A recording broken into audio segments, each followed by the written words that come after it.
এসো এবার আমরা পরের আরেকটি সমস্যা প্রমাণ করি। কি দেওয়া আছে দেখো, m1 ও m2 ভরের দুটি বস্তুর গতিশক্তি সমান হলে প্রমাণ করো যে বস্তু দুটির রৈখিক ভরবেগের অনুপাত √m1:m2। আবার বলছে যে m1 ও m2 ভরের দুটো বস্তু দেওয়া আছে, বলেছে তাদের গতিশক্তি সমান। এবার প্রমাণ করতে হবে যে বস্তু দুটির রৈখিক ভরবেগের অনুপাত √m1:m2। এসো তাহলে আমরা প্রমাণ শুরু করি। প্রথমে আমরা কি করছি, যে ধরি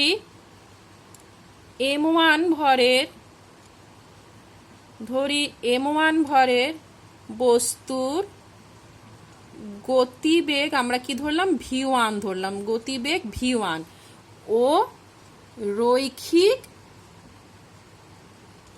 ভরবেগ ধরলাম আমরা p1। অর্থাৎ m1 ভরের বস্তুর গতিবেগ আমরা ধরলাম v1 এবং রৈখিক ভরবেগ ধরলাম p2। অনুরূপে আমরা কি ধরবো, m2 ভরের বস্তুর গতিবেগ ধরলাম v2 ও রৈখিক ভরবেগ কি ধরলাম p2। এবার তাহলে বলো দেখি p1 সমান সমান কি হবে, p1 ইকুয়ালস টু কি হবে m1 v1, আর p2 ইকুয়ালস টু কি হবে m2 v2। রৈখিক ভরবেগ মানে হচ্ছে m1, প্রথম বস্তুর রৈখিক ভরবেগ আমরা p1 ধরেছি, তাহলে p1 equals to m1 v1, আর দ্বিতীয় বস্তুর রৈখিক ভরবেগ আমরা p2 ধরেছি, তাহলে p2 equals to m2 v2। এবার বলেছে কি প্রশ্নে, দেখো দুটো বস্তুর গতিশক্তি সমান বলেছে।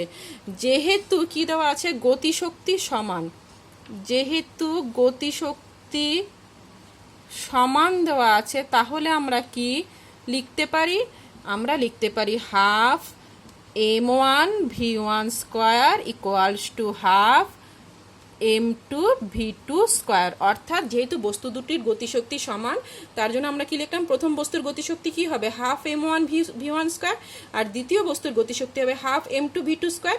এই দুটো বলেছে সমান, এটা আমরা লিখলাম। এবার পরের স্টেপে দেখো, এখান থেকে আমরা কি পাচ্ছি, পরের স্টেপে বোথ সাইডে হাফ আছে, হাফ হাফ ক্যান্সেল হয়ে গেল। তাহলে পরের স্টেপে আমরা এইভাবে লিখতে পারি নাকি, দেখো তো আমরা কি করছি, এখানে m1 square v1 square divided by m1 লিখলাম, ইকুয়ালস টু এখানে আমরা কি লিখছি m2 square v2 square divided by m2।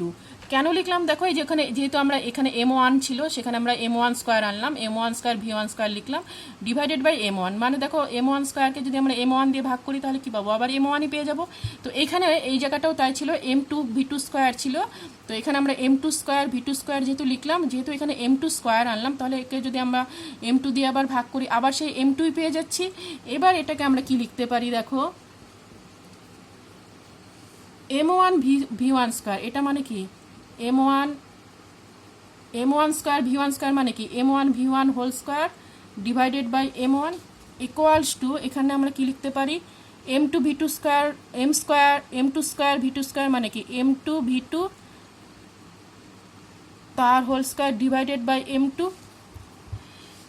পরের স্টেপে আমরা কি করছি, m1 v1 এর বদলে কি লিখবো, m1 v1 এর বদলে আমরা লিখবো p1, অর্থাৎ p1 square divided by m1 equals to m2 v2 whole স্কোয়ারের বদলে আমরা কি লিখছি, m2 v2 এর বদলে লিখবো আমরা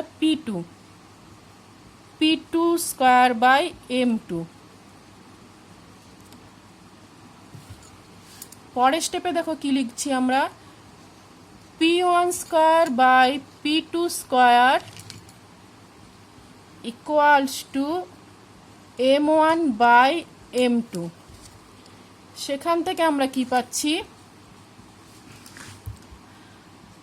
p1 by p2 equals to √m1 by m2।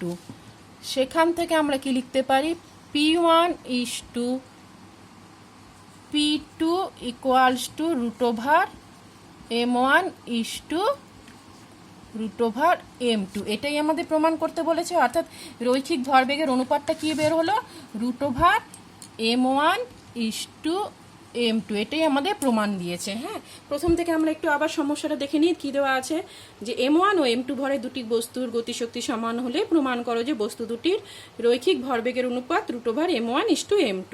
আমরা কি করলাম, প্রথমে যে ধরি m1 ভরের বস্তুর গতিবেগ v1 ধরলাম এবং রৈখিক ভরবেগ p1 ধরলাম। অনুরূপে দেখো m2 ভরের বস্তুর গতিবেগ v2 ধরলাম এবং রৈখিক ভরবেগ p2 ধরলাম। তাহলে p1 ইকুয়ালস টু কি হবে m1 v1 এবং p2 ইকুয়ালস টু হবে m2 v2। এবার যেহেতু যেহেতু গতিশক্তি সমান, তাহলে আমরা কি বলতে পারি, half m1 v1 square equals to half m2 v2 square. Both সাইডে হাফ রয়েছে, হাফ ক্যান্সেল করে দিলাম। তাহলে এখান থেকে পরের স্টেপে আমরা কি লিখলাম, m1 square v1 square divided by m1 equals to m2 square v2 square divided by m2। এবার m1 স্কয়ার v1 স্কয়ারের বদলে আমরা কি লিখতে পারি, m1 v1 whole square divided by m1। এবং এখানেও দেখো m2 স্কয়ার v2 স্কয়ারের বদলে আমরা লিখতে পারি m2 v2 whole square divided by m2। এবার m1 v1 মানে কি, p1, এই যে মাত্র আমরা দেখেছিলাম m1 v1 মানে হচ্ছে p1 অর্থাৎ রৈখিক ভরবেগ। তার মানে সেখানে m1 v1 এর বদলে আমরা বসালাম p1 square divided by m1 equals to m2 v2 মানে কি p2 বা দ্বিতীয় বস্তুর রৈখিক ভরবেগ। তো এখানে m2 v2 এর বদলে আমরা বসালাম p2 তার স্কয়ার ডিভাইডেড বাই m2। সেখান থেকে পরের স্টেপ আমরা কি করছি, p1 square by p2 square equals to m1 by m2। পরের স্টেপে আমরা কি লিখতে পারছি, p1 by p2 root over equals to p1 by p2 equals to root over m1 by m2। সেখান থেকে আমরা কি পাচ্ছি, p1 is to p2 equals to root over m1 is to m2। এটাই কিন্তু আমাদের প্রমাণ করতে বলেছে। পরের ভিডিওতে আমরা এরকমই আরেকটা সমস্যার সমাধান পদ্ধতি আলোচনা